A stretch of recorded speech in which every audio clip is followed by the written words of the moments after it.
आसिला बड़ खबर आज 244 जिले में हेब मॉक ड्रिल। जम्मू एवं काश्मीर पहलगाम में होता बर्बर आतंकवादी आक्रमण में 26 जन जीवन जावा पर भारत और पाकिस्तान मध्य सीमा उत्तेजना वृद्धि पाई बेले केंद्र गृह मंत्रालय सोमवार समस्त राज्य और केन्द्रशासित अंचलगुड़िक मे 7 तारिख बुधवार अर्थात आज 244 वर्गीकृत नागरिक प्रतिरक्षा जिले में मॉक ड्रिल करने को निर्देश देते। यह अभ्यास लक्ष्य हो नागरिक सुरक्षा मूल्यांकन और वृद्धि करने। शत्रु आक्रमण क्षेत्र में प्रस्तुत मंगलवार दिन केंद्र गृह सचिव गोविंद मोहन अध्यक्षतार सारा देश में प्रयास समन्वय एवं सेगुड़िकर कार्यान्वयन तदारख एक उच्चस्तरीय बैठक डक। तो चलो जानी ना मॉक ड्रिल कहीं हम।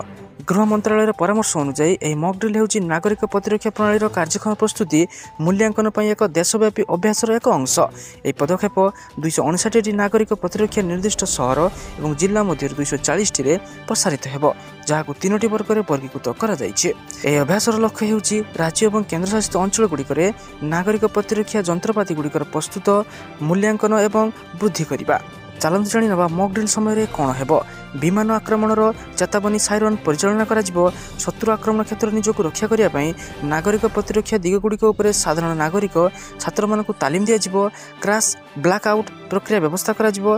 गुरुत्वपूर्ण उद्भिद किंबा स्थापनर प्रारंभिक छायाच्छेदर व्यवस्था करा जिवो। स्थानांतरण योजनार अद्यतन एवं यार अभ्यास एवं अभ्यास स्थानीय प्रशासन पुलिस नागरिक प्रतिरक्षा स्वेच्छासेवक विपर्यय प्रतिक्रिया दल को प्रशिक्षित कर्मचारी सामिल हेबे। सचेतनता एवं प्रस्तुति को प्रोत्साहित करने साधारण अंशग्रहण विशेषकर छात्र एवं नागरिक मानक सामिल करी निश्चित करने को स्वराष्ट्र मंत्रालय राज्य कर्तृपक्ष को निर्देश देइछे।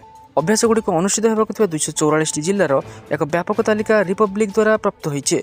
भारत यार नागरिक प्रतिरक्षा प्रणाली को अभूतपूर्व स्तर में परीक्षण करुथिबारु तालिकाभुक्त जिलागुड़िकर नागरिक मानक बुधवार अर्थात आज कर्तृपक्षों सहित पूर्ण सहयोग एवं अभ्यास अंशग्रहण करने को उत्साहित करा जाउछे।